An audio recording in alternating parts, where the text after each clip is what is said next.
because I was like really into Mcluhan even before I like got involved with like online politics in any capacity. And so it's funny to hear people's opinions on that in this kind of separate sphere. But yeah, no, I've kind of noticed that Mcluhan is a bit more popular amongst like reactionary circles.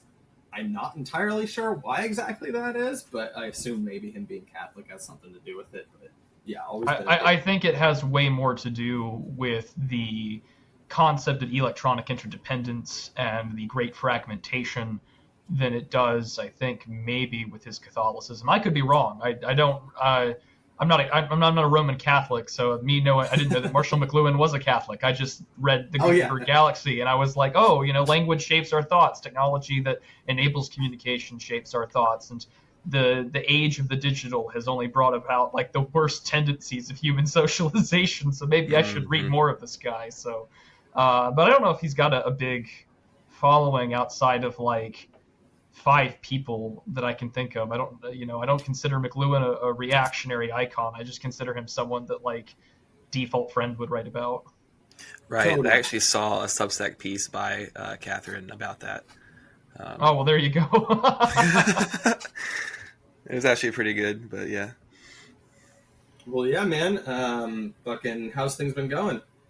Things have been going pretty well. Staying busy, both, waging away, but also somehow keep doing this internet stuff. And I like to think of it as somehow managing to, I don't want to say fail upwards because I'm not that self-degradating, but things are moving up in the world and I can't complain. That's awesome. Yeah, no, I mean, I don't want to get too ahead of myself too quickly, but yeah, I saw, is it Scyldings, right? You gave a speech there, and I was really stoked to hear that. I don't think there was any like recording of it or anything. I don't know. They have a recording of it, and also I need to like finish transcribing my notes because I gave. This is the second time I've spoken with them. We spoke last year, and then this year I've been a speaker both times, and because I have years of like speech and debate and theater experience. Yes, I know I'm one of those. There's that poster who says that like all reactionaries deep down are like theater kids. There's probably some truth to that, but I gave my speeches impromptu. Like I just have a little note card and I made my talks. So to be fair, I think all political people online deep down are just theater kids because I understood that to be like the default state of leftists for the most part. It's tons of theater kids. This is actually my first time hearing that connected to the right, but I think I get what you're saying. Oh, well, I guess that it maybe deep down I'm just a secretly disaffected leftist. Maybe I'm just the exception I hope not, but I hope that I'm just the exception that proves the rule in that respect then. Well, that kind of background definitely tends well to public speaking and like doing conferences like this. So, and also even just doing podcasts and like the solo style podcast that you do a lot too. So I can definitely see that being a positive in a way it kind of shaped you to get here. Yeah, if I did not have especially because if you do speech and debate, one of the events that I was the master of, no pun intended there, was just limited preparation events. So impromptu speaking or extemporaneous speaking where they'd give you a question or they give you 3 questions and you pick one of them and you have 30 minutes to prepare with research and sources to answer that question on domestic politics or policy. So, I loved the foreign policy questions when I was in high school and college, and I read The Next 100 Years by George Friedman right as I was starting my freshman year of high school, and I fell in love with that book. In hindsight, that book is awful in a lot of ways. Some of its predictions definitely are wrong, but the idea of using history, economics, demographics, and geography to like have a pretty good understanding of the future or where the world is going, I fell in love with that stuff. It's never gone away. So it all kind of had led me to believe, and I was always sort of like the token, like polite Republican or polite conservative in my younger years, where liberals would be like, he's one of the good ones, and I hate that phrase now. But they'd be like, well, what's your position on things? And so I would offer the sort of like nice National Review answer back when I was in like high school or college. And so I thought one day, and I started my YouTube channel when I was on dialysis, and I was listening to a podcast of people I've been listening to for years. And I was like, oh, well, I can do this shit. I can just pull out answers out of my ass and offer a take. And somehow that has led to me being, I guess what you would call the niche micro internet e-celebrity or whatever. I've been recognized in public, so I take it for what it is. Oh shit, you have? Yeah, I told the story somewhere else, but Was it unnerving for you? it was weird because like it was the first time, and I was at a Buc-ee's. So, oh shit, yeah. Well, that's where you want to be recognized. Yeah, right. That's so true. You want to be recognized in a Buc-ee's, absolutely. And so I was there, and I like grabbed. I go because I don't usually. There's not a Buc-ee's that's near me, so anytime I like go to my transplant clinic or whatever, I'll go stop at the Buc-ee's on the way there. And the guy who's like chopping up brisket and doing the whole, fresh brisket on the board type deal, and he looks at me and he's just like, "I know you," and I'm like, "I don't reckon you do, sir," because like I don't live anywhere near this Buc-ee's. And he's like, "No, you don't understand. You're the frog." And I was like, "Yeah, fuck, yes. I found out." I like how it's the meat cutter too. That's the shit, bro. Yeah, it's the guy with the cleaver chopping up brisket, and I'm like, well, this either goes really well or really bad.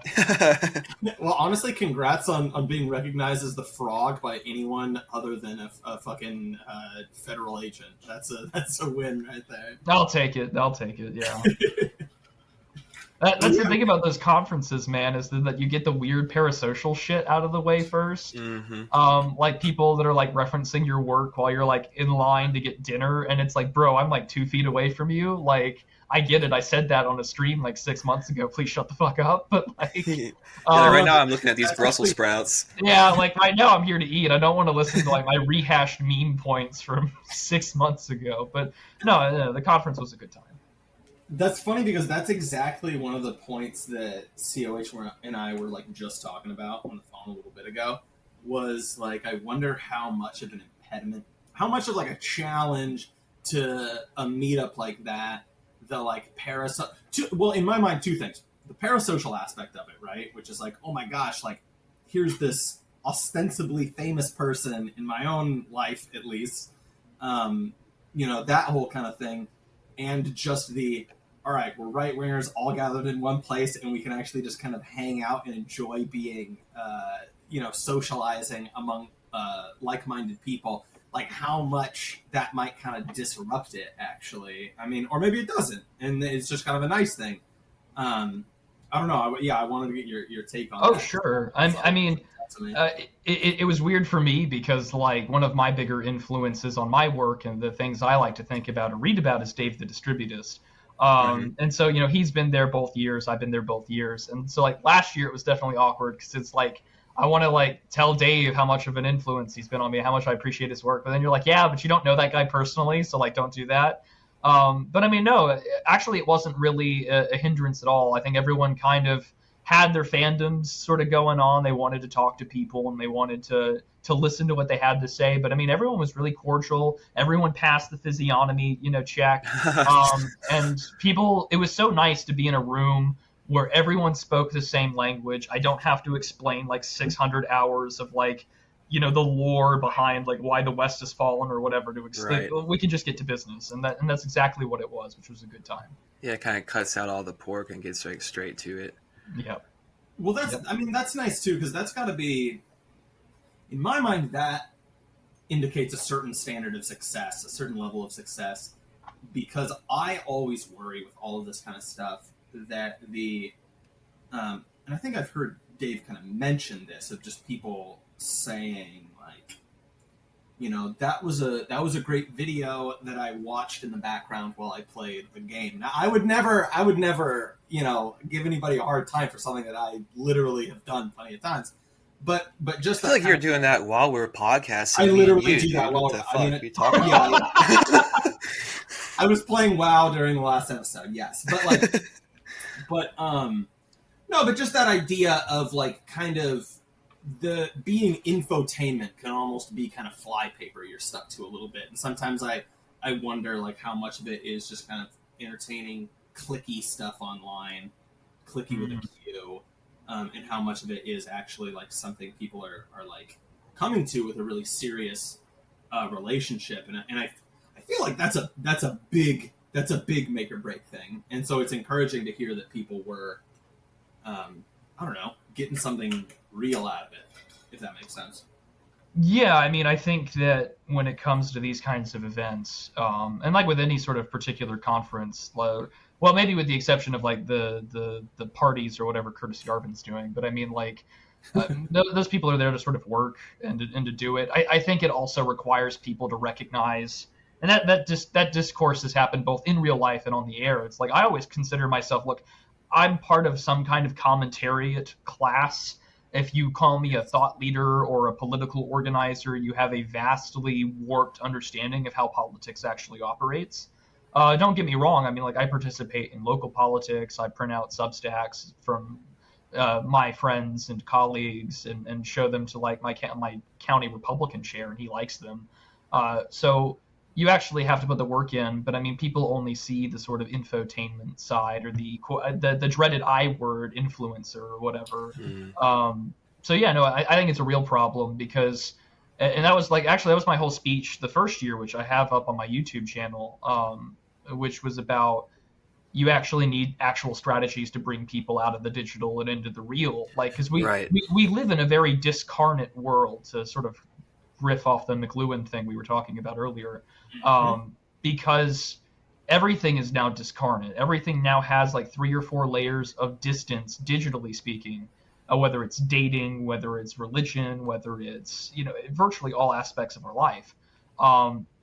And so to bring it into the flesh, into the world incarnately is important, because we do live in a discarnate world. And I think that's a particular challenge for political people, but I would say more so for religious people, Christians especially, because like your whole focus is on the incarnation. And now all of a sudden you live in a world that just totally doesn't want you to live incarnately or physically. It's all digital. I think that one positive thing for the kind of community that you're operating in, that I might just add in as a note, is that it is probably helpful that I think people on the right and generally, I mean, is Scyldings more kind of explicitly NRX, or am I assuming with that? I mean, it's just explicitly right wing. Okay, well, I know it's explicitly right wing, but I mean, no. Well, that's the funny thing is that all of the sort of like factional bullshit disappears once you start meeting people IRL.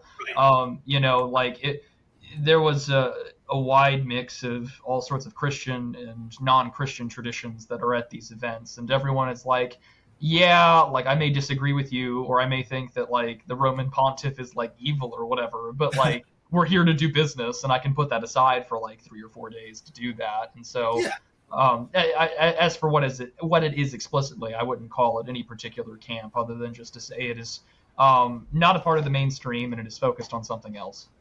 Gotcha. Well, either way, and that's probably good. Either way, my point was just going to be that I think the group kind of naturally self-selects for people that don't just kind of deny the body and just kind of become purely digital people. You know, I mean, I think that there is, for any kind of like basket weaving, if you want to call this that, any kind of like meeting up in person, kind of rubber road approach to stuff, I think that probably helps people just really like having not losing, because if you ask anybody, they're going to probably give the correct answer when they're under pressure, even the most deranged leftoids a lot of the time. But you know, people that are fairly grounded as a default state and understanding the importance of like meeting someone face to face, having a good handshake, having a good conversation face to face, and I guess kind of like you just said, right? Like we have a shared interest, we're doing this together. And, you know, doing something like that, as opposed to, I guess, kind of the be all end all being, a Twitter group chat or something like that, right? Yeah, I mean, group chat culture is awful, and it's awful because I keep getting added to these, and I'm like, I really don't like them. But then you kind of recognize that there's an important networking purpose to them, and then you're like, but they still suck. But yes, there is utility. That's what Twitter is for nowadays. For me, it's a group chat machine. It's not even like a take machine or a place for me to get my news. It's just like, what are the boys bitching about today? What weird thread are we going to talk about? I mean, for God's sakes, I mean, we just saw Bislett and Billy Pratt, troll the world for 48 hours over Barbie and Margot Robbie. So proof is in the pudding that Twitter can, affect the real world. Well, okay. So really fast, right? This is the Twitter the real world thing test right here, because I know exactly what you're talking about. COH has no clue what you're talking about. No. So let's ask him. COH, man, you missed it. Is Margot Robbie mid? Oh man, is this what the debate is? No, just answer the question. No, just answer the question. Just answer the question. I don't think so. No. You don't think so? I mean, I think she looks good. I don't know. I mean, compared to what is she mid, bro? I don't know. Yeah, I think she looks good. I would for sure. Yeah. Okay. There we go. Okay. The moment. Oh, go ahead. Go ahead. No, I said we all would. I mean, so this is the thing. That was the question, or that was the proposition. Oh, no, exactly. We all fucking would. That's the best way to intro this. Absolutely. That's the great way to preface it. We all would. But no, so like Bislett and Billy Pratt kind of, and I'm in a group chat with both of them. And so you can kind of see the coordination behind the scenes. But like Billy Pratt's just like, she's mid. Like, you know, she's beautiful. She's attractive. And his point was sort of trolling them by saying like, yeah, she's mid. She's not a 10 out of 10. And going off saying like, you know, she's safe for other women to see as Barbie because she's not like, she's not like what she was in The Wolf on Wall Street when she was 22. Oh yeah, I mean, I don't think that anyone's saying that. I think that's a correct take. But everyone, because of how he was posting it, like, oh, Margot Robbie's mid, you know, you could see like, you know, she's a 7. You could see 10 out of 10s at your local cashiers in 1995 or whatever. To a point where just yesterday at the Turning Point USA conference, Congressman Matt Gaetz of Florida had said that Margot Robbie is not mid. Margot Robbie is top. What the fuck? Is that real? Yeah, it happened. Holy shit. Wow. Yeah, it hit the it was on also the Daily Dot and some other news publication. And then Congressman Matt Gaetz shouted about it. So you know, it's funny. It's funny because I generally, like, as a force of habit, I immediately react to any any appeals to like, oh, we need dignity in the public office, right? Because usually it's some absolute fucking demon. That's something Mike Pence says, right? That's the thesis of Pence, okay? Which is hilarious. But like when I see Matt Gaetz, like, or Getz or whatever the fuck, say that, I'm like, you know, I mean, maybe there's a little bit of a point to the like dignity of public office thing, because I don't know, man. It's funny. We're talking about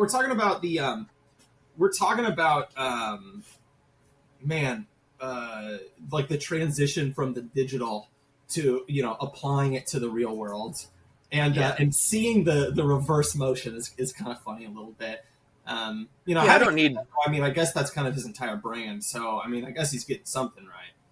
Yeah, I only really enjoy it when Trump like makes reference to someone's physical appearance in the political world. Really, it's fun when he does it. It's funny, laughable. But when you see it from like Matt Gaetz or something, you're like, oh god, this is like, I don't know, this is ridiculous. Trump's a little cryptic about it. Like, yeah, he's thought out about it a little bit. He's not just going off of what's on the timeline. He's like, he sat down. He's like, yeah, this woman looks like a fucking frog, or like whatever the hell. Well, we're talking about it's like we do a little trolling. It's called we do a little troll. You know what I mean? Like he's not looking straight at the sun. Yeah. Well, that was no, and I mean he'll also try stuff out. Like he's done 3 or 4 different insults with Ron DeSantis to see what sticks like a true comedian would. Yeah, like he is truly the A/B tester of political insults, and he knows what he's doing. I know Meatball Ron, which I'm particularly fond of, but what are a couple of the other ones? I feel Ron DeSanctimonious was one. Oh yeah, I've seen that one for a little while. That's a stinker, unfortunately. It's too long. It's too long. Yeah. I don't know. Like I think the best one will come on the debate stage, because the whole Blaze Summit forum had Ron DeSantis on, and like he's got poor comedic timing. He has poor eye contact. Like eventually some of these guys on Twitter, his war room or whatever, they're going to start like pushing him as the literally me autism candidate, because he just doesn't know what he's doing. And like there was this clip of him going to like getting a burger or whatever. I think he went to Wendy's or something or some other stuff. And he's like, Hungwy or whatever. And I'm like, that's the most relatable he's ever been on this fucking campaign. Was just the little autistic Hungwy, like looking at his food as the burger's being served him. I was like, that was the most relatable this Florida governor has been in this entire campaign race. And if he started his campaign that way rather than a Twitter space, I think it would have been way better for him.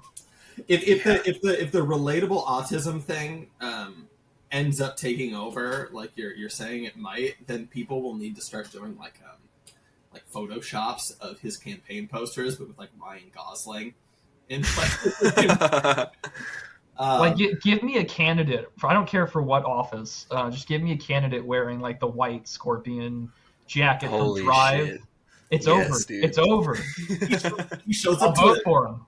The candidate shows up to like a presidential debate with just like a ball peen hammer and just like doesn't address it at any point. Yeah, man. Well, fucking honestly, we're jumping around a little bit here, but that's kind of our whole shtick. They're both conferences or summits, so I guess they're kind of related. And so I want to talk about the Blaze thing because, that was kind of my two main things I wanted to touch on, but. It's fresh off the presses, and I'm kind of stoked. Like I said, I was talking to COH earlier, and we were talking about this piece that you wrote up about it, which I just went through real quick and really liked it. But man, seeing Oren up there just belting out bangers on television is pretty surreal. It's definitely an example in the wild of exactly kind of what we're talking about, of just like, getting real about some stuff. But yeah, how about you intro this topic for us, because I think COH and I are completely incapable of introing any topic. We just jump around like yeah, it seems that way. Yeah. Sure. So. Just 2 days ago on the 14th, the Blaze hosted a presidential forum summit with another group, I think called like the Family Group or whatever, in Iowa, the first caucus state, kind of an important state for Republicans in the primary season, having a presidential forum with Tucker Carlson, who jokes and says he's unemployed, which he kind of is. But he was the interviewer for almost every Republican candidate for president, with the exception of Donald Trump. Oh, really? So he interviewed everyone on that stage for about 40 minutes with Trump, and all of the Blaze team was there. Glenn Beck, Matthew Peterson, their new editor-in-chief, as you mentioned, Orrin McIntyre, all their other guys were there giving commentary in between on these issues. And it was a surreal experience to see how fast the rhetoric had shifted. For like right-wingers, right, like it was proof that raping and bullying works, because like it only took a few years of just constantly harassing Charlie Kirk for him to be like this close to dropping the 14 words.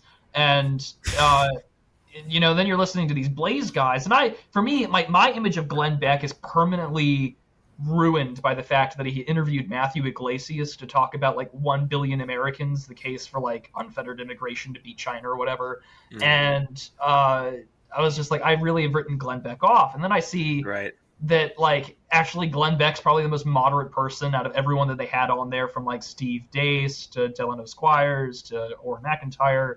And of course, like Tucker probably did more work for Donald Trump's campaign than anybody else, because all of his questions were focused on the country, the nation, the fact that things are going badly. Like, the President Biden just did this weird order about calling up the reserves and I saw that. The Atlantic Resolve thing for Ukraine. And so you're just like, well, what the hell's going on? And so he did a really good job interviewing these people, and he killed like 3 campaigns in a very short period of time. So it was a tremendous event. You can watch the whole thing on YouTube. And then at the end, I think they did some sort of like TV subscriber special for Glenn Beck interviewing Tucker Carlson. I didn't see that. I didn't give the Blaze any money. But yeah, I wrote this little sort of write-up and report because I have ulterior motives, because it's more of a, hey, notice me type deal than me wanting to write a recap. But yeah, that was the event. Yeah. So who interviewed Trump, or did no one interview him? Trump was not there, so no one interviewed him. Oh, okay. So he wasn't there. Okay. No, not there at all. So who were the candidates that were present? So you had Governor Asa Hutchinson, former Vice President Mike Pence, Vivek Ramaswamy, Nikki Haley, Senator Tim Scott, and Florida Governor Ron DeSantis were there. Okay. So really, I feel like Ron DeSantis is the most interesting candidate of that mix that actually showed up to that. And Vivek, probably. Vivek was the most interesting to me. I'm not sure if I'm familiar with that the Indian guy. Yeah. Oh, he's the other Indian guy running because there is Indian blood in Miss Nikki Haley. And honest to God, between Nikki Haley, Kamala Harris, and Vivek Ramaswamy, I really want, for some reason, maybe just because I want to stoke a little, because when Indians go have a race war on Twitter, it's always crazy. And so deep down, I kind of want the caste discourse to enter the 2024 presidential election. I'm just I'm kind of excited for that. So Tucker goes up on stage with all of them up there lined up, and he has one question that he just kickstarts the entire thing with. It doesn't ask a single additional thing, and it's just, do it smell crazy in there? And they just pull out guns, and they're just fucking. It's the race war begins. Yeah, dude. Honestly, Vivek's an interesting one. Your Morrowind joke really cracked me up because I haven't heard anyone point that out yet. But I got a kick out of that. But it's funny. You said, God, what was it? It's like he's basically the GOP's Yang Gang. And dude, that's what it looks like. I didn't know about this guy, and I'm Googling him right now. He's 100%. Well, he's kind of like, okay, I think I depart from Prudentialist a little bit here in that, I mean, he's got the, I have another nickname for him, but that was probably the nicer way to describe him. Yeah, that's, he strikes me a little bit too, he strikes me as kind of like a Silicon Valley blood boy kind of thing. Yeah. Right, it's like well, that was my nickname for him, was H1B mold bug. So oh my God, because if you go to his website and you read his policy platforms about making government more efficient, cutting the civil service, deconstructing the administrative state, I'm like, this is Indian Curtis Yarvin, this is H1B mold bug. Right. Well, and he's still he's still very much into that as far as immigration goes, right? We're gonna crack down on that, but then So no, but the Yang Gang thing definitely jumps out to me, and it's interesting. I have a hard time gauging how actually popular this guy is. I mean, I guess we still all just go off of polls anymore, which is kind of sad, but I have a hard time gauging how actually popular this guy is, and just how much the YouTube algorithm likes him. Because, and it's funny because he is he seems, and this obviously, he has a platform, right? And I'm sure he talked about it. I haven't watched any of these besides a couple of the clips on Twitter, kind of the usual suspects.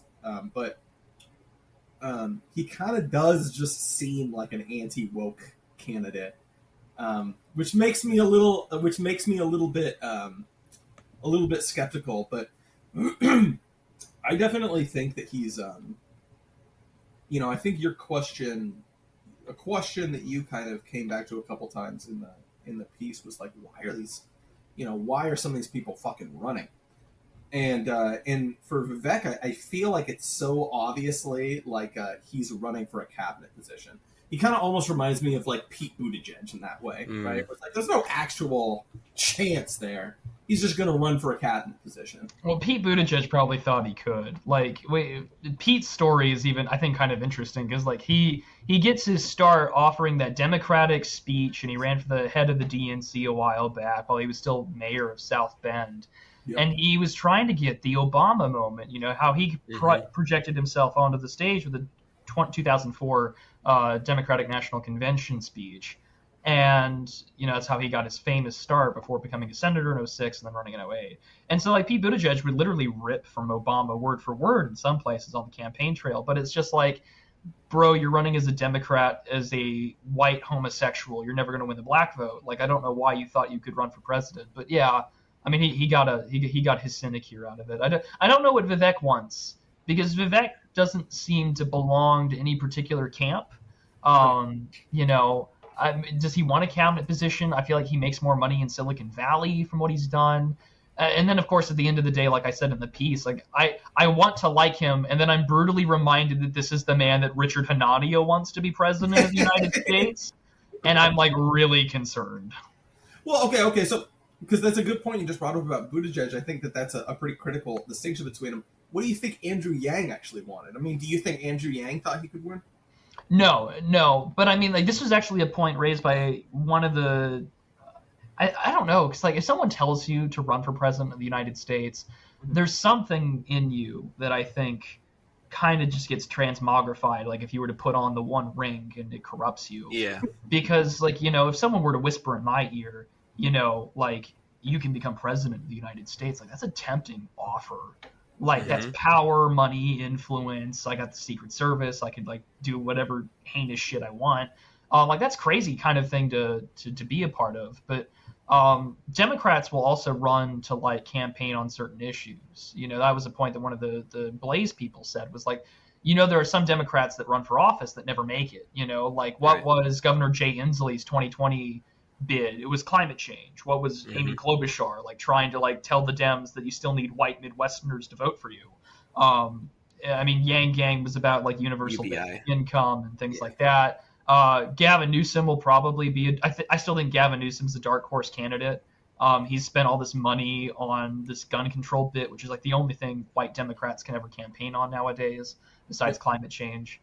So I don't know what Vivek is advocating for, because Vivek is just like, you know, I want to bomb Mexico and take out the cartels based. But like, I also think high-skilled immigration needs to continue, ethno-narcissism.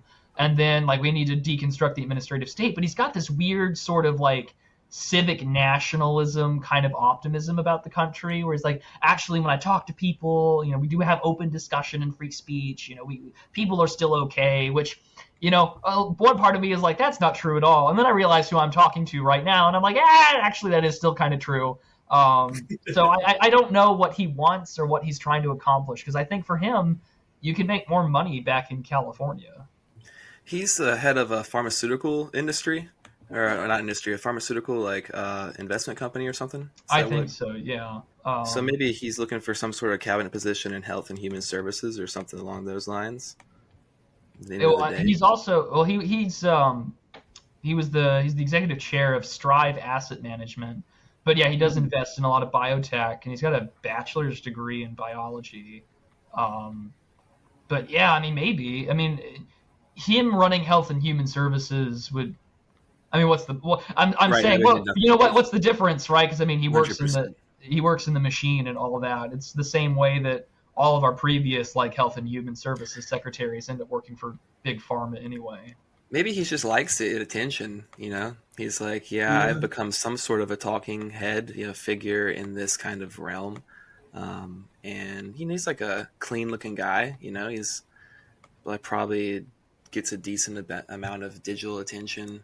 And it looks like he's kind of like seen as like a rising star of the right as far as like the anti-woke thing. So, yeah, I could see that. Maybe. I mean, he's young. He's only 37, so he's got he wants to engage in politics. He's got a long place to go. And, I mean, it is very interesting, though, because, I mean, he's Hindu, but he went to a Jesuit school. But he's also, like, playing that, like, hokey moral therapeutic deism of like American like religion, where it's just like, you know, you got a God-shaped hole in you, and if you don't have it filled with God, then, you know, like all this other woke crap will take over. Which I mean, like that's true, but like, you know, I don't think America's not like I don't think America did all too well in retrospect of having its first black president. I don't know how well the country will do when you have your first like Hindu ethno-narcissistic president. That'll be weird. So, you know, maybe keep him in a cabinet position. I don't know. You know, I don't think he's going to win you know, I don't think he'll win it. So yeah, I don't see an Indian winning the United States presidency. I just don't see that. Maybe I'm wrong. I mean, the one thing I will say is that like I mean, we got like the east side over in my neck of the woods where, fucking a lot of these, I think Oracle and Microsoft and a lot of these companies are either based or have big, campuses. And I mean, that whole fucking industry is completely dominated by Indians. So, I mean, I wouldn't quite dismiss the chances on that lines outright completely. But yeah, I mean, I think him as a candidate is totally a wash. I mean, I think if I was to, I think it's pretty clear. I don't think any of us really have a super good idea of what his point is, but I guess my best guess would basically just be building, media capital, basically, right? Yeah. I mean, by that I just mean like him as a product in the media sphere, right? I mean, I think people kind of did that baby brain thing with Trump for a while, just being like, oh, he's just doing this to start, some media empire or something. But I mean, I think that Yang literally kind of made an attempt at doing that when his campaign crumbled. He got hired by CNN. I think that lasted for 5 milliseconds. But Yang also ran for mayor of New York City and failed miserably. He did. So yeah, I mean, there's that too, where it's just like, this is the problem with, and I mean, I don't think this just applies to Indians, but I think it just applies to Asians in general. And this isn't like me dropping some like esoteric racist take, but it's just like demographically speaking, they're not statistically significant enough to have a major sway in the polls. Like, I mean, like you have to look at the turnout results in the New York City mayoral election. It was all based upon ethnic coalitions and ethno-narcissism. And like, I get it. Like, this is what happens when you live in a multi-ethnic democracy is that people are going to vote along ethnic lines. And there are not enough Asians in this country to build a significant bloc on a local or national level outside of like municipalities and school boards, because that's when they have the most influence, because there's just a shit ton of concentrated rich Asian kids and rich Indian kids in schools. And like, you go to like South Carrollton in Texas, like, oh man, you're not Texas anymore, right? In the same way that like you go to certain parts of San Francisco, like that's not Texas, like, or that's not California, like, definitely not fucking Texas, I'll tell you that much. Yeah, definitely not Texas, but like definitely not California either. Like, look, there's the Ganges right off of the Golden Gate Bridge. Like, that's the way that it is. And so I don't think that they'll ever, in the meantime, they know that their biggest ability to influence politics is through techno-capital. So that's why virtually there's an Indian CEO in every major tech company right now, except right. Twitter. Mm-hmm. Well, so another thing, I'll be honest, this was probably the point that jumped out to me the most. It was a point about DeSantis, and this is interesting to me because one of the things that was kind of a whiplash when in my very limited capacity of just kind of lurking right now that I'm back on Twitter, one of the things I noticed when getting back on there is that people really don't like Ron DeSantis. And it was funny because before I had kind of wised up to this fact, COH and I were kind of already talking a little bit about how like he kind of almost seems like he's hitting all these notes where it almost kind of seems like as kind of vaguely ex-leftists like he and I are, it almost seems like he's a psyop that we're supposed to be steering into. And that makes me instantly really skeptical. And if I'm supposed to be thinking a certain way, I instantly want to stop thinking that way, right? And the point you made in the article was, DeSantis is kind of about, maybe not about, but a big part of it is converting people to vote conservative, right? And how that's, that's something you're skeptical of. I mean, is that accurate, my characterization of it there? So, I mean, Ron DeSantis is viewed by the donor class, Ben Shapiro, Fox News, and a lot of never-Trumpers to be sort of the quote-unquote answer of Trumpism without the Trump, which has been this sort of like mythical GOP position, thinking like, wow, like Trump did win an election, and not only won an election, but in 2020 he got 10 million more votes than he did for re-election, which almost never happens historically in re-election campaigns. You normally lose voters. We see this with George W. Bush. You saw this with Barack Obama. You saw this with Bill Clinton.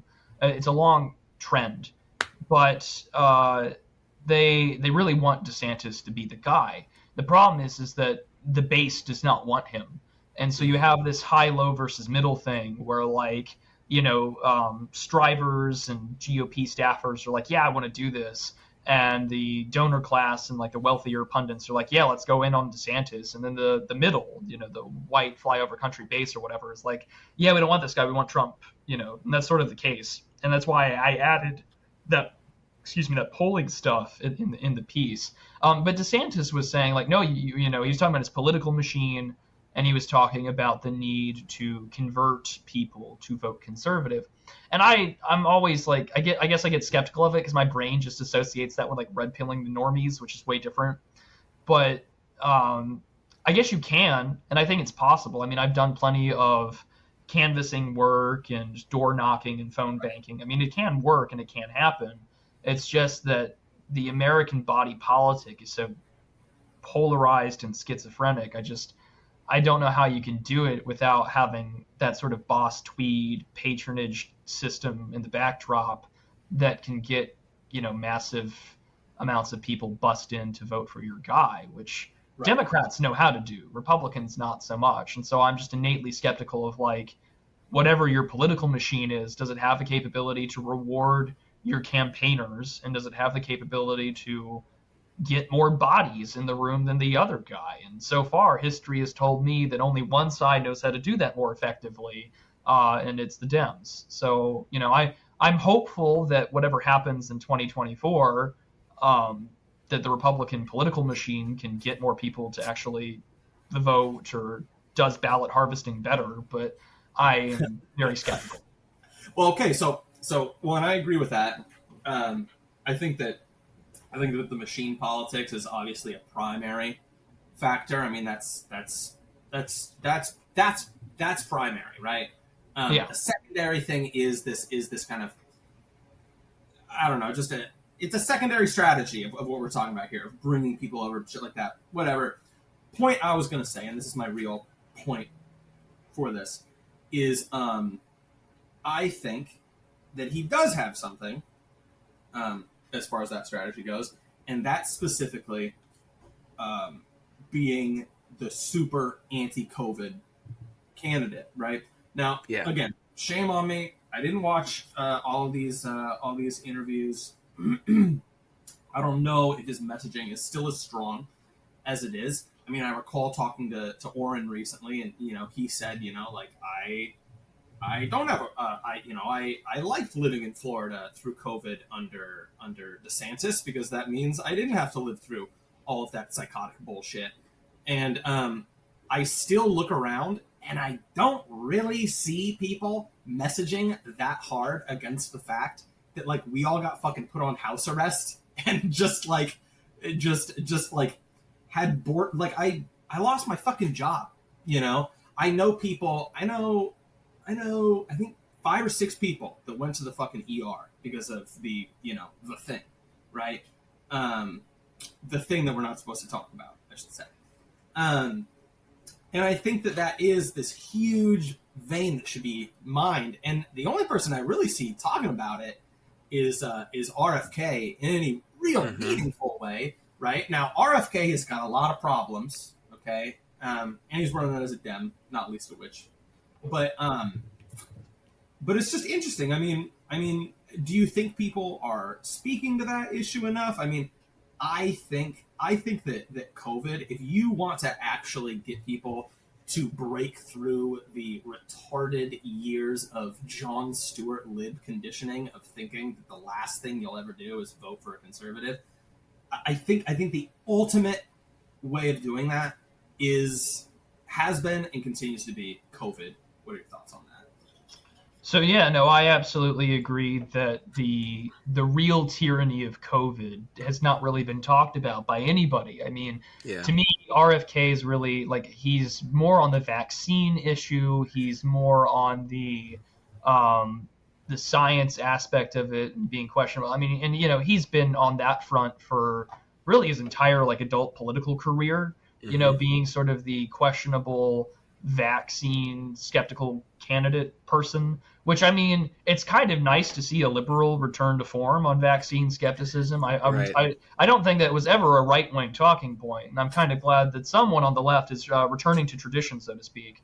But I think that no one has talked about it in a way that really pisses people off, because like, listen, I was on dialysis and dealing with kidney failure at the same time COVID was happening. I am permanently attached to a system of medical tyranny that could fuck me over at any time. I hate the medical establishment. And I've witnessed people who could not attend funerals, who could not say their final goodbyes, who watched family die behind, a mask and like a plexiglass sheet of metal or whatever, not being able to hold their hand as their loved ones died in isolation.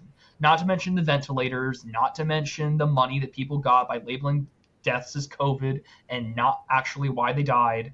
And no one's tapping into that. All that really what's been going on is that DeSantis has been saying, like, he did this on the Twitter space when he announced his campaign. He's talked about it elsewhere, that he was the candidate that didn't lock things down. And no one, I think, has tapped into that righteous anger. And it is really righteous anger because, like, I'm sorry, for the purposes of enriching billions of people, we, printed out over $1 trillion in stimulus that is only setting ourselves up for recession. And we killed an untold number of people, and we'll never see justice for that. And I don't think that anyone's tapping into that because everyone wants to quietly put it away and just move on. Like we had, that weird, year and a half where everything was strange. No, fuck you. Like, no, like no one's doing it. And I'm getting worked up. But yeah, like I agree with you wholeheartedly. I mean, dude, yeah, it's frustrating, and no one speaks to it. Ron DeSantis doesn't even speak to it, like you're saying, not to the righteous anger. He just is very bland about, like, well, we just didn't do that down here in Florida, and, like, he's very, like, just focused on just the lockdowns, not the broader aspects of it. And then you have, like, on the flip side, you have RFK, like you're talking about, who's, like, coming out ostensibly as the anti-vax candidate, anti-COVID measures candidate, but, like, he's also just talking about just the vaccine. So it's like no one's speaking to the broad array of things that actually like fully disrupted people's lives down to the very core of their like spiritual existence as well. Like which is shutting people apart from each other, abandoning people, cutting friends apart, cutting families apart, shutting down churches, places of worship, literally the overreach that they had to do that. And then just the way that the economy suffered because of it, the way that every individual's lives changed in a material way. No one's really speaking to those things as like something that's significant. It's just like, yeah, people are just using it as a button. Like I was anti-vax or I was anti-lockdown. It's like, no, it's not about just one of those things, being a signifier here. It's like, let's look at how that actually ties into the economic system and the like power system that we have now and kind of try to look at deconstructing that, or at least using that crisis as a way to draw parallels to problems that are just kind of a part of how we're living, rather than just like, oh yeah, that was just like, oh, people had this idea to lock things down and then like I just decided not to. Well, no, it's a set of a broader system that we're living in, and kind of like a social moral malaise. Yeah, it's funny too because I mean.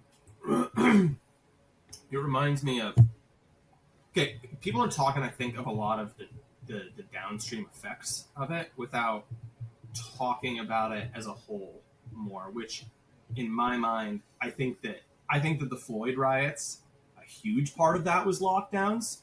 I think that a huge part of that was also the NGO fucking networks and all of that shit. But I mean, like, I think that the spark set that off because of the fucking lockdown measures, okay? And I think that, I think that the stuff with, the gender goblin stuff with kids, if you want to look at the numbers of just how many, you guys know exactly what I'm talking about, right? Just like, oh, in the last 5 seconds, the rate of queer, word that doesn't even mean anything, and like trans people has increased by 1 billion or something, you know what I mean? That shit. That obviously has that obviously has a ton to do with the fact that we locked kids in their fucking homes for like 2-3 years of the most important fucking socializing time that they were ever gonna fucking get, you know? Right. And that doesn't get talked about at all. So I mean, it's a very, I don't know, it's crazy making. I'm coming at it from the angle of I'm prepared to just be a single issue voter about this for the rest of my fucking life. Like, I don't even care that I don't even really mind that much when like RFK says something that's like kind of zogged out, or like says something dumb about the climate or about free market capitalism. Like, I don't really give a shit.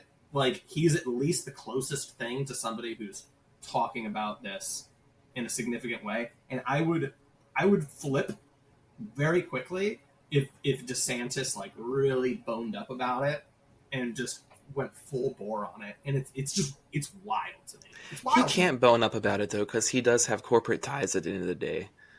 And like he's like the establishment candidate. And so like because of that, there's certain lines that he can't cross. And I think that's why he's frustrating to the right, like why the voter base wants Trump rather than DeSantis, is because it's easy to tell that about him. There's also a meta-narrative aspect to it as well. I mean, like the base wants Trump because they see, in a lot of ways, it's almost Greek tragedy, a man exiled who is willing to, and I mean, what is Trump other than maybe like a Coriolanus character? He is a rich upstate New York real estate developer. You know, he's the bourgeoisie for all intents and purposes, right? You know, and he says, fuck it, we're gonna speak for the little guy. Like, I'm going to betray my people and become this hero to, you know, people like me who live in the middle of nowhere. And it's just like where I still live, which is not in the world's greatest economic conditions. You know, you're still going to find Trump flags and thin blue line flags and stuff like that. And it's just like those people are hungry to get revenge. And there's this Revan-kissed attitude there. Like, fuck Ron DeSantis is what a lot of these people are saying. Like, I want him to come back and exert righteous revenge. And there are a lot of problems with Trump. I mean, I will be the first one to openly admit it. Like, dude's got a lot of issues, personnel problems. You know, the man just gets flattered a little bit by somebody and gets his ass kissed, and then he hires the guy and gets fucked over. His response to the pandemic was awful. I mean, hell, he was in office when Fauci and Birx were there. You know, he's a sick freak. These people are sick. You know, like, I'm wholeheartedly with you. He kept Fauci in probably a year and a half longer than is at all defensible. 100%. Yeah. And I mean, Trump doesn't have a good defense to that at all. And I mean, and that's the thing that irks me. But at the same time, I don't look at this race in terms of candidates. I look at who's your staffers, who's around you. And so the fact that Jared Kushner and Ivanka are not being involved in this campaign is a huge fucking thank goodness.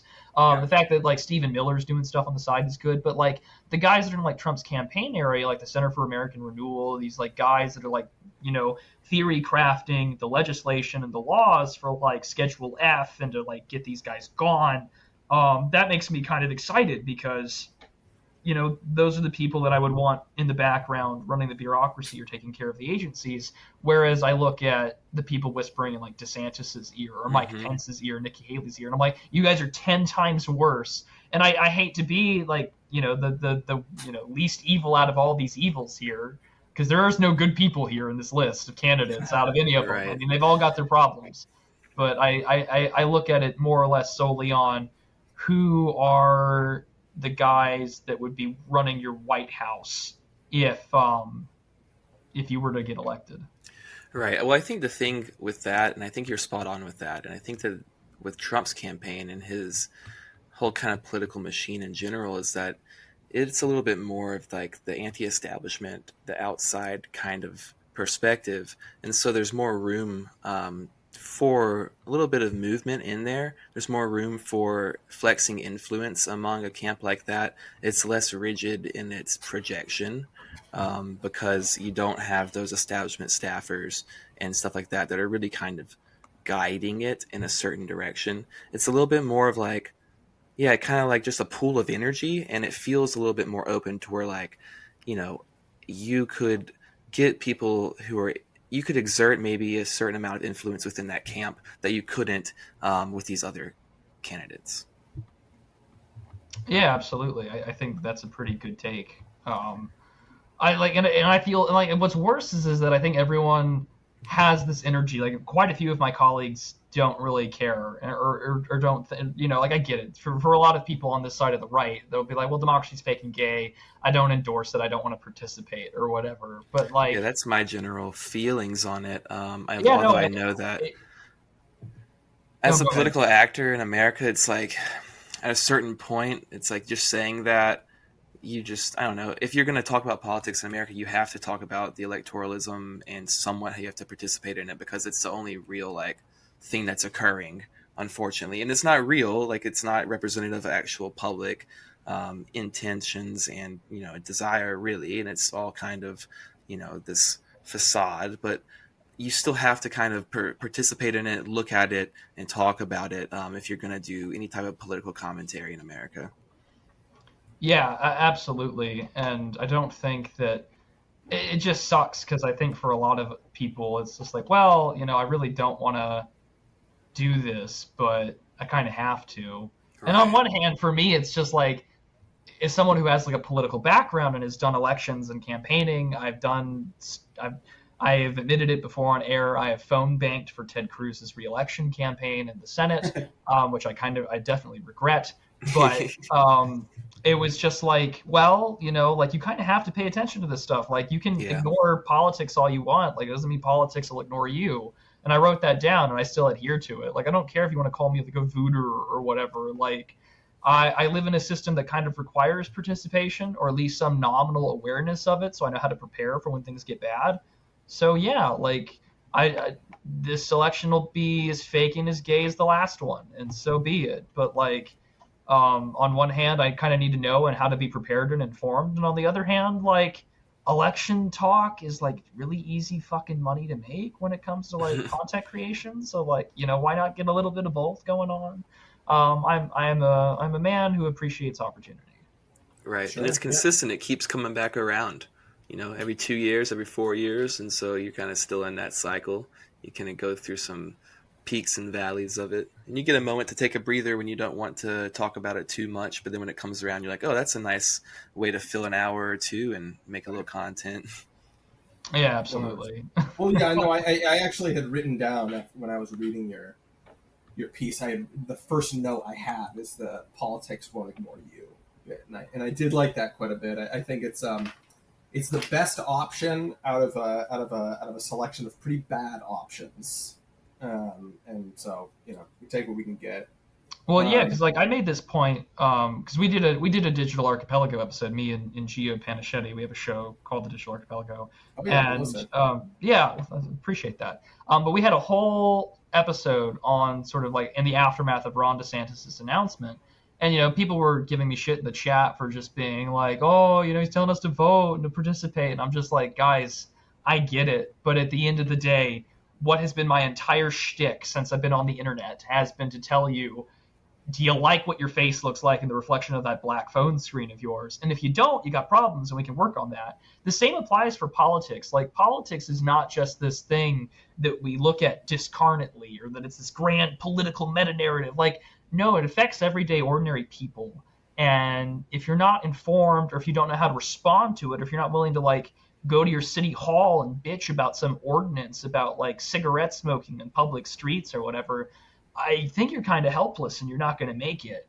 And if that makes me an unpopular person, well, I really don't care. Like, I'm still going to say that shit anyway. It's just very frustrating to me when people don't recognize that. Like, it's the same. It's like the Orrin McIntyre tweet, which is kind of funny because I made the meme out of him for the thumbnail for that piece. But, he'll say that the side that wants to be left alone is the side that loses to the side that wants to win.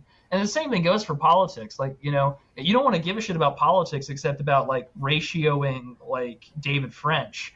I mean, that's fun and all. I get it. Ratioing David French is actually easy. But if that's all your ideas of politics are, that I don't have any politics, I just really hate liberals, then you're probably not going to make it.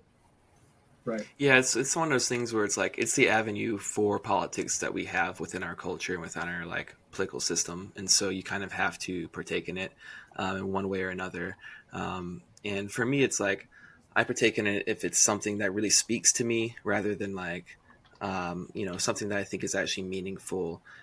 So it's like, and that's just personally because it's like, do I have the time in my day to even want to deal with voting for someone that's like completely milk toast, nothing. But I definitely see that there's value in partaking in it, especially at a local level, because there's, even if it's not like the avenue for some sort of large, structural change, there are small changes that happen through the legislative system that are going to affect you and affect the people around you. And so I think that the most, prudent way to go about politics in America is having a broader strategy, ideally, that involves extracurricular politics that's not just within the scope of electoralism, but also understanding that like one of the tactics you may have to use to, follow your strategy is that you may have to engage in electoral politics, because right now that's like the avenue that we're given.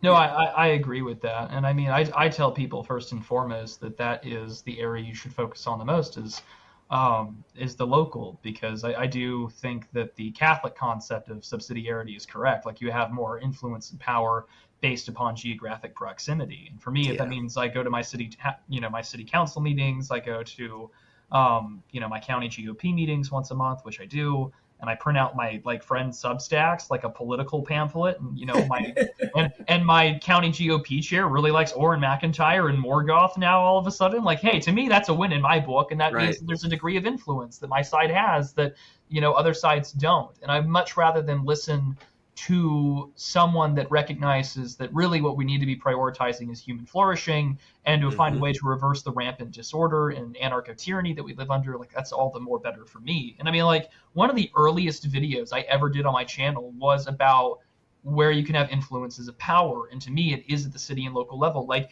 people don't recognize how much power your local county commissioners have when it comes to, like, funding the county and where that money goes in appropriations to roads, the schools, like projects like a baseball field or whatever. Like, you really need to pay attention to those, because if not, like, your tax money can be used to fuck you very quickly if you're not paying attention.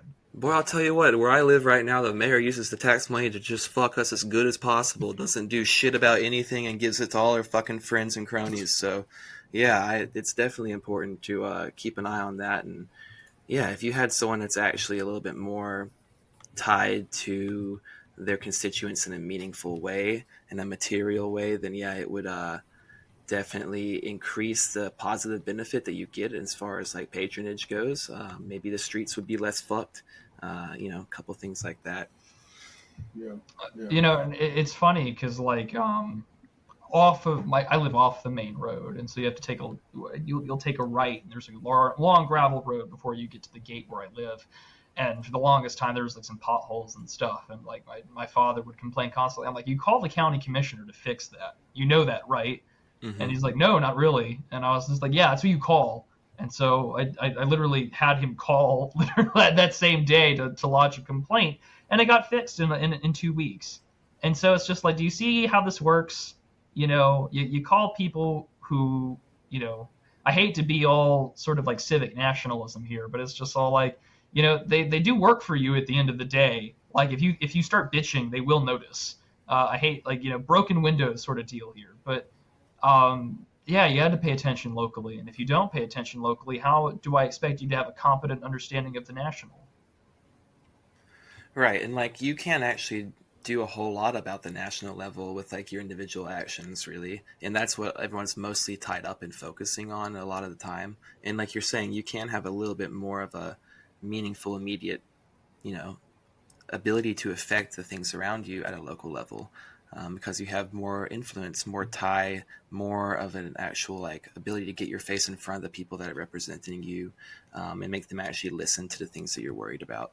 So yeah, I think that is a big part of it. Like, people get way focused on the big picture of national politics, which I think is maybe kind of a crapshoot that's going to be very, very difficult to ever, if even possibly, untie all of that.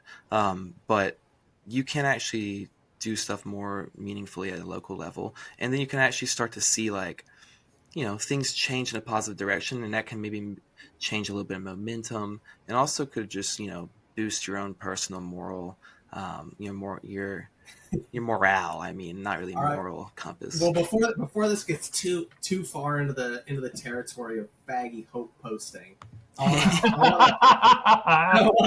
want to get your take on Andrew Tate, because you had a really quick blink and you miss it comment about him in your piece, right? Mm-hmm.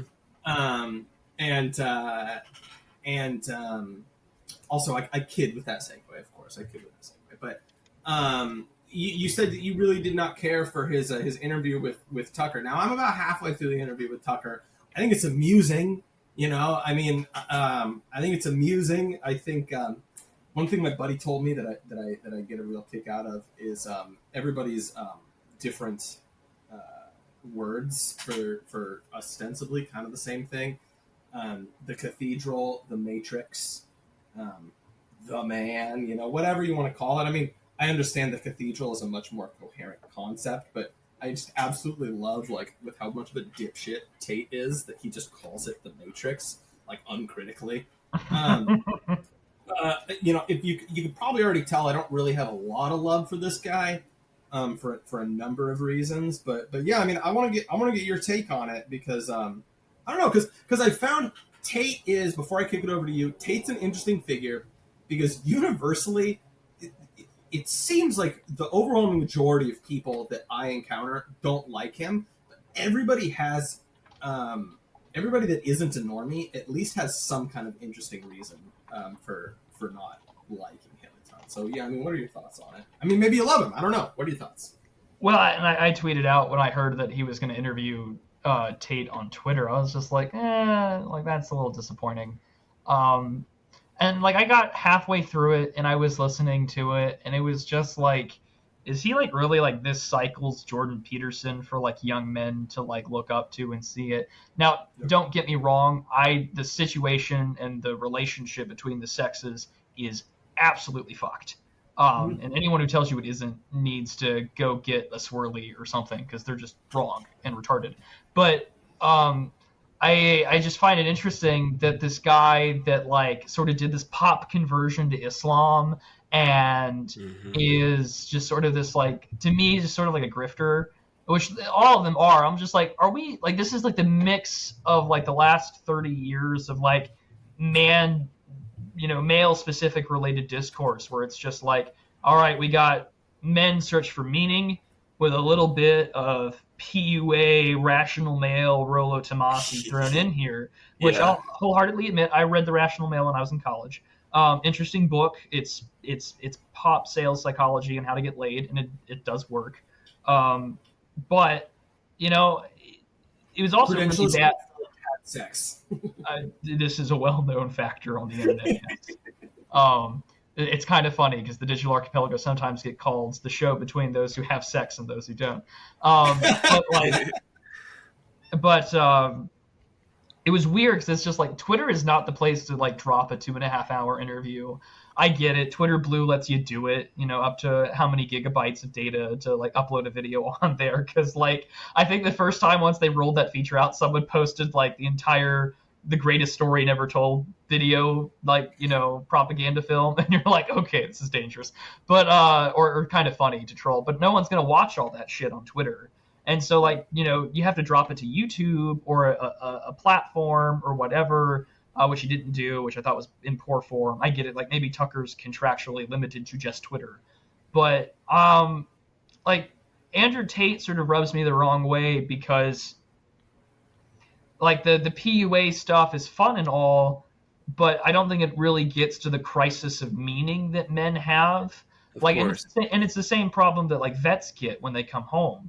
It doesn't matter if you saw combat or not. Men like being with other men in a sense of camaraderie, teamwork, organization, where we can shit on each other, but also work together to meet collaborative mission goals. And that's why so many guys struggle because they don't do a good job at getting you adjusted to civilian life. My dad had to get another job with the federal government when he got out of the army, because it was just you went from being a soldier for decades to being a park ranger Like, I know it's not the same thing, but you put on a uniform, you do your job. I get it. Like, I understand it. But like now it's so Andrew Tate sort of just like pressing on for things, and maybe it's because I'm 27 and I'm not like 17, where I'm like trying to understand his appeal. Because to me, it's just like I've seen this before. I've seen the mix of Jordan Peterson. I've seen the mix of Rollo Tomasi. I've seen the Roosh V route where you sort of give it all up and you go back to religion. And so it's just like what you're advocating for, I guess, works in this environment, which really tells you how bad we've fallen. Like I kind of get back and forth with a manosphere friend of mine. His name is Red Hawk. And I mean, I like him. He's a good guy. I've met him in person. He's a solid gentleman. I like him. He and I share a lot of similar interests. We're outdoorsy dudes. But like, his whole point is like, listen, adapt or die. And I get that. But I'm like, if this is how we're going to adapt to live, I see ourselves running into some sort of corner or bottleneck. Mm-hmm. And maybe I haven't hardened my heart enough or something. But I think Tate. That was not on purpose. That was really just a slip of the tongue. But I think what Mr. Tate is a representative of is a symptom of a much greater problem with men. Yeah. And if we've degraded this point to where some like obvious nouveau riche grifter who for some reason is in Romania and like bragging about how corrupt the Romanian government is while he's doing his activities and like talking shit on Christians and like telling people to like convert to Islam or whatever, no thanks. But I understand why he exists, and it's only a sign of how bad things have gotten. So here's my question on it, because I think you're right on all that. I think it's really sad. I think that I understand why he has an appeal. I wish he didn't have an appeal. I think he peddles the wrong solutions. I think all those people peddle the wrong solutions. I think they comprehend a sliver of the issue, and then they try to extrapolate these like, things that are just driven from their own point of view on how to fix it, and they don't actually take into account a broader view of the problem. They don't get to the spiritual sickness. They don't really get to the lack of meaning. They don't really get to diminishing opportunities. They don't get to so many other things, and it becomes just it's a really dark way to view other people all the time that they all advocate for. And I think it's mostly antisocial behavior. I think that it's for people who are having problems connecting with others, and socializing and being a social individual in the world, atomized people. But I think that the solutions that they sell are ones that are going to lead to further isolation, further atomization, etc. I think they're coming from a place of, just like a disconnect with other individuals and even with the self. But beyond all that, and because of that, I wonder why do you want to associate with someone like this guy? And why would you want to associate someone like this guy with your movement and with your political project? To me, it seems like it's self-sabotage to even get involved with someone that's this much of a fucking clown. So I wonder, why even, interview him if you're like Tucker Carlson? I guess maybe for him, he's a news figure. So it's like, you're going to maybe get a lot of eyes on it, maybe stir up some controversy, but it just seems like it's shooting yourself in the foot to even just want to be associated with him at all. Yeah, well, which is interesting too, because you would think, man, I don't even think Tucker needs to worry about brand building all that much. Right. I don't know. Right. The reasons for interviewing him, I'm less certain about, but honestly, man, Andrew Tate just seems like he's the guy in everybody's fucking neighborhood who just drives a loud car with a face at inappropriate times. And it's like, that's not a worthwhile model for society. That sucks. And he would probably be less, and it's not like I'm woman respecter logging on here or something, but and here's the red flag butt coming in. But dude, you probably would be less harsh and hateful towards women if you didn't just hang out with whores all the time. You know? You just hang out with shirtless dudes that are I don't know, just grind set business partners or whatever, and just whore women. and then you just have like this really misanthropic view of humanity, and it's like it's really obvious to me why that would be the case, you know. I mean, so I don't know. I mean, I don't really like the Islam thing that much. I don't. Well, I mean, hear me. It's not, I mean, I don't like. I don't like. Hot take. I don't like that he's Muslim. I don't like that he's Muslim. I think at the very least he's more honest than Jordan Peterson, who will forever just be the fence sitter. He'll be doing fucking panels on Genesis, and still just be afraid to fucking outright say that he's a religious person. And I guess I don't want to derail myself too much, but I mean, this little crusade that Jordan Peterson is taking against like Anons online is insane. I don't even know what's going through his fucking mind when he's doing this. But I don't know. I don't think even Dr. Peterson knows what's going through his mind most of the time. And I genuinely do pity the man, because this is what really frustrates me about Dr. Peterson. Which is, you have this benzodiene, you have this benzo crisis. You know, your daughter allegedly like banged Andrew Tate or whatever, and then what? Yeah, there's I don't know how true that is, but allegedly this is a rumor that's gone on. Probably happened. You're on this carnivore diet thing, but like you recover, and for years you're out of the public eye after trying to give young men meaning. You go through the most Dostoevsky style of suffering imaginable, like straight out of Crime and Punishment or the Brothers Karamazov. And then you proceed to have the most Gnostic takes on Christianity.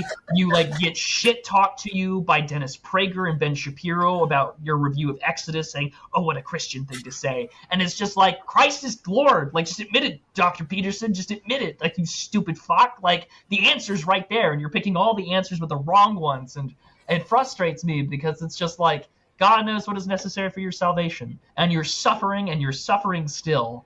And you haven't found your answer, which is to quietly retire from public life, seek a monastery, write a book, and I want to run into you awkwardly at some pan-Orthodox service or something and recognize who you were and know that you're a different man now. But that'll never happen, because I got to tweet like I'm writing some rhapsodic homily, soliloquy about why Anons are dark triad troll demons or whatever. It's just like, I'm fucking done. I'm so done. It's so sad. Pray for the man, because the man lost the fucking plot. I can't handle the formatting of tweets anymore. I don't understand what's going on with that. I really is he tweeting them, or is his daughter behind the account? What the fuck's going on? I don't know. It reads like that. It reads like that. I exactly what you just said. I mean, I genuinely think. Okay, I want to qualify this by saying I'm about to talk about him and his spiritual life, and I don't fucking know him. I know his profile. Okay, I know how he exists in media. Okay, so I'll qualify it that way. All right, to cover my ass. But I don't know how you can live through this dark night of the soul that he experienced, like you said, right? And not just fucking go the extra 2 fucking steps over the finish line. Because he's been trying to rationalize himself out of it his whole fucking life, dude. That's what he always does. He's toiling away within his mental mind, and it's like, you're never going to do anything like that. He needs to stop thinking for once. He needs to take himself outside of that frame of thought for a second, and just try to not just be constantly caught up in that mental fucking wheel. Well, I think what rationalism does to a motherfucker, right? Yeah. I think that you don't do that. I know I said that I don't know how someone does that, but I lie. I have a pretty good idea, which is just you have no connection with God at all. If you go through all of that and you can't, something has happened in his life, there is something not being addressed that just, because it seems to be obvious to everyone around him. And yeah, he's getting mogged by Jewish dudes on his show who were talking about, fucking pornography is a great what was it? It's like a great defense against me cheating on my wife kind of thing. And just the fact really that happened? Oh yeah. Okay, no. So it was panel show with Peugeot and Prager and whatever. They're talking about it, and they're talking about lusting after a woman, right? And if that's cheating on your wife, if it's infidelity to lust after a woman, right? And I was really disappointed because I like Peugeot, but he gave kind of a mealy-mouthed, like weak kind of careerist answer by just like not really putting his nuts on the table and being clear. But yeah, Prager basically just goes into this whole spiel just about like, if I'm checking out some lady in a bikini or something like that, like that's just because I'm a man, and like if a man's watching porn, maybe it's because his wife, isn't having sex with him enough, and it's great that he's not cheating on her. He's just watching porn, and maybe that has a good purpose to it. And Peterson's listening to that like leaning back in his chair with his fucking Harvey Dent Two-Face cringe jacket. And he's like, well, maybe that's a good idea. And it's like I feel like I'm losing my fucking mind. I feel like I really encourage you to watch it because it's man. wild. That is so sad. I don't know. Maybe I don't know. Or maybe lust is better than cheating on my wife. It's awful. It makes me so upset. Maybe tacitly supporting human trafficking is a good idea. I don't really know. Well, maybe this one path to hell is better than the other. I don't know. Like it's so. That irks me. I didn't know about that, and that just makes me more enraged because it's just like again, like you have this something that is straight out of a Russian novel, and it's just like, and yet you have not. Instead, you find yourselves in the den of vipers, and not. Of course, Dennis Prager would say something like that. Anyways, before I start, whistling on all fours with dog whistles, that's frustrating. Yeah. Remember, kids, Christ is your only answer on this earth. There it is. But yeah, man, I mean, just I don't know, just speak more on the Tate. I know you're just recovering from that. I'm so glad that I got to tell you that for the first time. Yeah, I did not know that. Like, I don't really pay attention to the Daily Wire at all. Occasionally, I see like a Matt Walsh tweet on my timeline, and then like I remember who you work for and like what the Daily Wire is all about. And then you've got like that one Brett Cooper lady or whatever who looks like Ben Shapiro in drag, and who's sort of like the Gen Z bit. And I'm just like, this is really unsettling, and this isn't for me. Like, I don't know who it's for. I really don't. I don't know who the Daily Wire is for. Honestly, I've had a discussion with someone that I know personally who's, just kind of irredeemably it's a good person, but it's just this is a person I know through family that is just terminally leftoid after being put on fucking house arrest during COVID, basically, like all of us, and which I think happened quite a bit, right? I think people came out of that. Yeah. Well, whatever. I'm not saying anything surprising. And I think, and it made me kind of realize, like, she's talking to me, and she's describing, far right YouTubers, and she starts, referencing stuff like the Daily Wire, and I think in that moment I realized, right, that like they might just exist for more than anything, at least dialectically, like for just leftoids to be like, this is the far right. I mean, honestly, this is old school Chomsky shit, basically, right?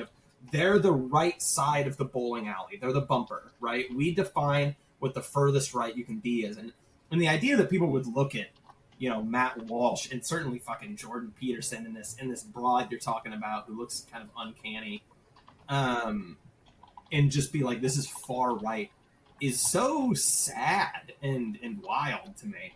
But I think that's basically it. I mean, because and I think you mentioned this in your piece, right? It's like they're not really gaining any new audience, right? I mean, who's watching Ben Shapiro is probably going to be the same it was 10 years ago to what it is now, and that number's not going to grow. It's basically. I mean, Ben Shapiro 10 years ago was more based than he is now. Like right. Ben Shapiro did two great things, which was like serve Piers Morgan's ass on live television about gun control, and then like publicly like get threatened with like bodily harm and injury when he told some tranny that he's not going to use his pronouns, and now he does do the pronoun game, and so it's just like, oh well, like, you know, you're just a shell of your former self. And like now they're trying to do movies, and those movies are fucking awful. I've seen all 3 of the Daily Wire movies, and I'm not impressed.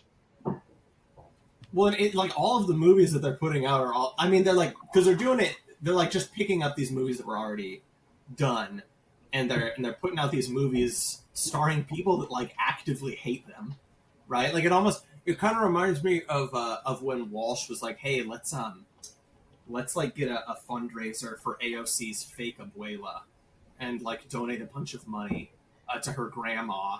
Do you guys remember that when AOC like? Yeah, where he was just basically giving the enemy money.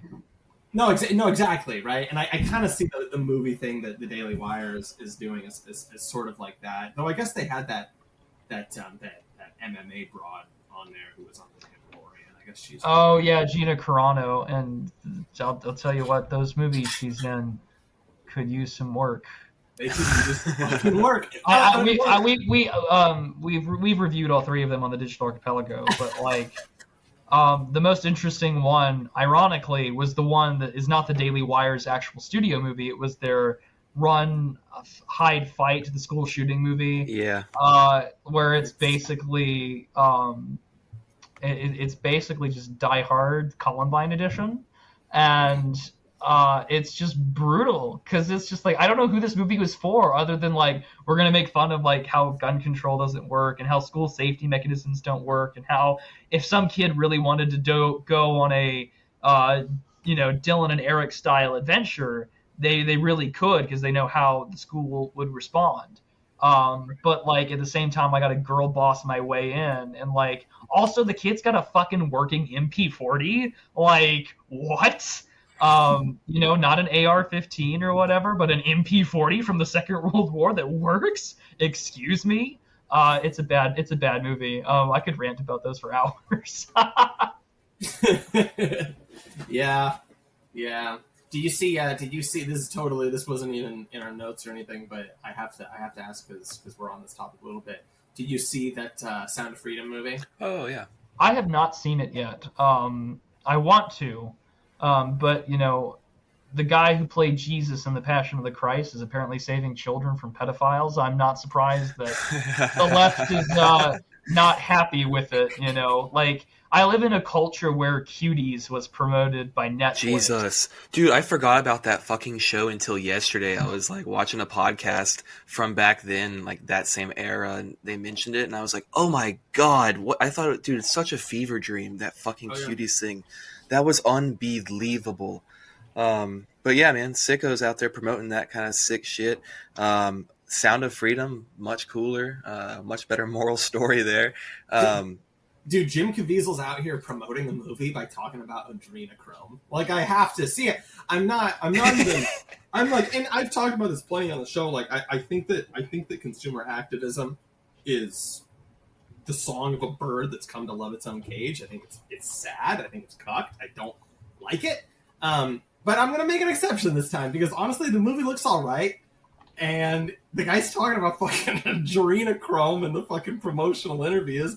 I love it, and people are just so. I love the about face thing. It's like the continuation of the anti-Trump media stuff, right? Where if Trump said a point that liberals agreed with even 5 minutes ago, they would need to just suddenly, do the exact opposite. And so I love this, like, opposing this film and just absolutely, it's just so suspicious. And, I don't know. It's funny. I'm excited to see it. I'm going to check it out. I kind of want to do a movie review of it on the show. Yeah, I would do that for sure. Yeah, there were 5 movies that I'm actually interested in, and they all happen to come out in July. So yeah, I needed to go watch Sound of Freedom. 5 movies. Sound of Freedom. I'm actually looking forward to watching the Mission Impossible movie that just came out. Like, I'm sorry, Tom Cruise can be fucking insane all he wants, but boy makes good movies, and I haven't. We were just talking about that last episode, bro. I have not had a bad time with the Mission Impossible franchise that he's had since the 1999 or whatever. Like, they're all good. And I didn't walk away from it thinking like, yeah, that movie sucked. Like, no, it's enjoyable schlock that I can, like. I'm going to see Barbie and Oppenheimer probably back to back. A lot of folks doing that. I'm going to get day one reviews out because that's what content's all about, baby. But also, the Venture Brothers movie drops this coming weekend, and I'm a big Venture Brothers fan. So to see the series get a nice movie, send off to the series after like 20 years of it, I'm really excited about. So I did not realize that the Venture Brother was Jesus Christ. I'm not even going to try. I did not know that was coming out so soon. I also did not know you're a big fan, but neither of those surprises me that much. I am fucking stoked now. I had no idea. Yeah, next Sunday we're going to see Barbie. I already got the tickets. Very stoked about that. But yeah, I mean, this is going to be weird because yeah, like you said, I mean, it's like, I'm excited about Oppenheimer. I'll be honest, I'm a lot more excited about Barbie than I am Oppenheimer because what me and COH were just talking about, I think, earlier this week. Like, God, what was it? That clip that you sent me? Dude. Like, okay. Why does not every script needs to be a fucking math equation thing? Yeah. Like, Christopher Nolan annoys me a little bit. But not so much as I would say that he's bad by any measure. I like Christopher Nolan, but sometimes it's like, all right. I think I was listening to Rare Candy recently, and they were talking about like the original Westworld is just like a simple, fun movie versus like the HBO show that's just this baroque, really complex thing. And it's like, oh my God, have you seen the original Westworld? Yes, I love it. Okay, yeah, no, it's a great movie. Yeah, I wholeheartedly agree. I will say, I don't want to overly be rah about it because Westworld is still fundamentally basically just like a worse Transformers. It's basically just like a more schlocky Terminator. It's Terminator, but a Western. Yeah, exactly. It's cool, man. But man, don't they like just? Isn't James Brolin like the character that just like dies in the first act of the movie? I love that when they like fake out. Yeah, no, exactly, because he's like a way bigger star than the actual actor, who's like the real lead, and he just gets gadded by what's his name, the King and Me guy. Well, you know what I'm saying, the fucking robot. Yeah. Anyways, it's funny. Just we're eating good this month. And to your point about Mission Impossible, Mission Impossible is like this bizarre anomaly because they keep getting better, in my opinion. Like, Mission Impossible 2 notwithstanding, and like, I'm not enough of a contrarian to say that I love John Woo's Mission Impossible. Like, Mission Impossible 2 it is what it is, in my opinion. It's a fun movie. It's a fun movie. I don't love it, but it's a fun movie. It does have a Fast and the like Furious vibe where it's like cars and babes, and it's just like, I'm not really here for that. I'm here for like the spy and action shit. But yeah, no, I mean, I can't. Yeah, it's okay. But like, I haven't been disappointed by any Mission Impossible movie. And it's kind of funny that this will be 2 years back to back where Tom Cruise offers a solid summer blockbuster where everyone's kind of enjoying themselves. Like last year, of course, you had Top Gun come out in the summer, which it threw me off when I went into the theater to see it. And that was like the second or third time I've been in a movie theater since COVID. And it was just like, he opens up and it's like just Tom Cruise sitting down saying like, thank you for watching my movie. I'm really like happy for you guys to like be seeing it and enjoying it. I'm like, what the fuck is this? But it was like a pleasant twist where I was like, actually, that was really cool of this guy who's, really demanding of his own stunts and stuff like that to like go do that. And then I walked out of the movie and being like, a Top Gun sequel where I'm bombing Iranian nuclear enrichment plants. Really? All this for Israel. Of course, dude. I mean, it's in the fucking movie industry, dog. Well, also for the record, they had a camera behind the screen in that intro with Tom Cruise, and he was actually reading your Thetan counts. In that movie. So that's an important thing to keep in mind, dude. I'll say, Tom Cruise fucking rules. I like know that he's insane. I know he's a member of a cult. I'm forgiving of Scientology because we're just saying everything we said on the last episode, but like it's just an actors union basically, like to a certain extent. So like fucking whatever, dude. Tom Cruise can be insane. He's been based about SSRIs for like decades, and he just like makes good fucking movies. You know, like Quentin Tarantino's out there talking about how like we don't have like movie stars anymore, and he's like right to an extent. But like, dude, Tom Cruise has been making movies this entire fucking time, dude. Like, he's great. He does his own stunts, like you said. He makes good fucking flicks, and I'll still say, like, as far as like prestige Oscar bait films and stuff like that, like Tom Cruise's role in P.T. Anderson's Magnolia is like remains one of my favorites. It's awesome. If anybody hasn't seen it and is skeptical of Tom Cruise, watch Magnolia. If you have like 15 hours someday. Yeah, dude, that's my issue with it. I haven't ever seen it, and I've thought about watching it because it's supposed to be good, but yeah, it's so fucking long. And I literally sat here and I was like, maybe I'll watch that this afternoon when you mentioned it, but then you reminded me how long it is again, and I was like, oh, probably not. I mean, it's too long, but it's a beautiful film. It's a beautiful film. Well, it's like a lot of Bellatar's movies where you're just like, I know Satan Tango is supposedly a really good film, but it's like, I don't want to sit there for 8.5 fucking hours, you know, like I can tolerate a Ben-Hur or a Andrei Rublev where I know I'm sitting down for 4 hours, but I know what I'm watching. It's really good. But I'm like, I don't know if I can commit to 8 or 15 hours, you know? But I guess I'll have to give it a shot one of these days. Give it a shot. It's not, you know, I kid, obviously. I think it's really around like 3 hours or something. Yeah. Right? But it's longer than it needs to be for a run of the mill feature film. But here, I think we should probably, you know, wind it down here a little bit. See, what you want to say anything? I was just gonna say, while we talked about movies, I'm excited for Oppenheimer. I know that there's some skepticism on your part, and I definitely understand the thing about Christopher Nolan. I didn't even know he was the one that was making it at first. When I saw it, I was just like, oh, this looks cool. So I'm excited about that. I don't think I'm going to Barbie, but I just don't have time for it. The Oppenheimer thing is just like, cool movie, looks cool on screen, explosion, zoomed in. Okay, so I'll go see that. I got nothing else really. I'd like to thank you, Prudentialist, for coming on the episode. It's always a pleasure talking with you. Happy to see you getting, good things coming to you. Happy to see you getting spots at conventions, being keynote speakers. Hopefully more of that will happen. Definitely happy to see what you guys are doing as far as trying to bring politics into the real off of the digital. I think that's very important. So kudos to you on that.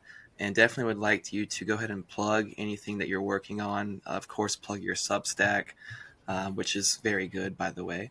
Well, no, it's always fun to talk with you guys. It's sort of a breath of fresh air to not. I mean, it's always fun to talk to people that, you know, we may not agree on everything, but the people I like to talk to are actually guys I actually enjoy speaking with, which is always a pleasure.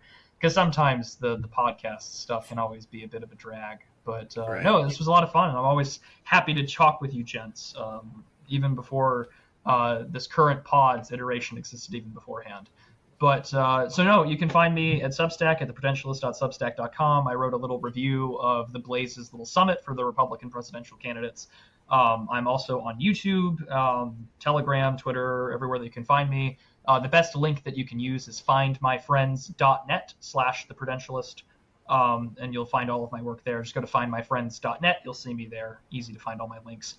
As for what I'm currently working on, I've got a much larger Substack in the works called The Present Age is Woke, and it'll be a look at Soren Kierkegaard's concept of the leveling and our current and also defining what the hell wokeness actually is, because I offer the definition that I think people really need to consider. And if I could just leave off with a little teaser of that, I think that we can go from there.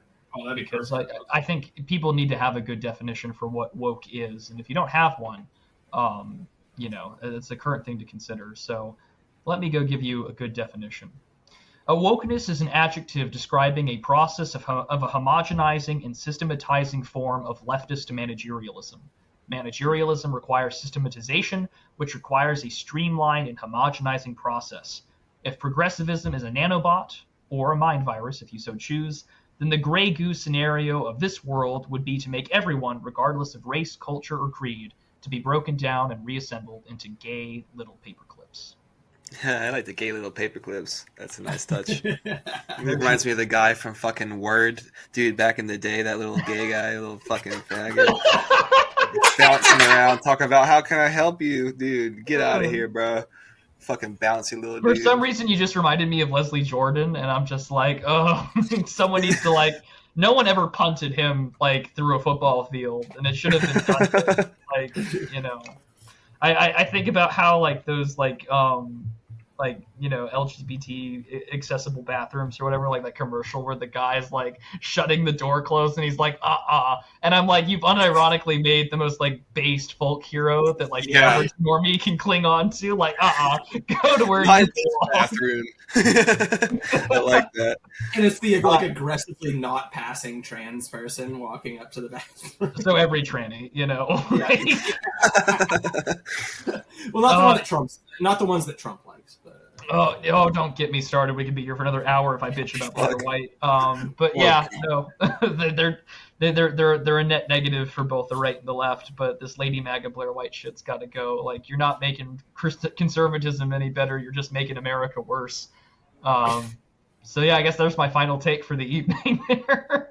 Beautiful. Ended on a strong note. Well, let's cut it here. Definitely. We'll go ahead and link that Find My Friends link as well in the description of this podcast. So if you're listening and you forgot what he said, you don't have to rewind it. We'll have it in the description. So yeah. Perfect. And that concludes this week's episode of These People Are Sick. Thank you for tuning in. If you liked what you heard, you could head over to our Patreon page, which is the home for bonus content, extra episodes, video content, access to our Discord, and more. That's patreon.com/thesepeoplearesick, and we hope to see you over there.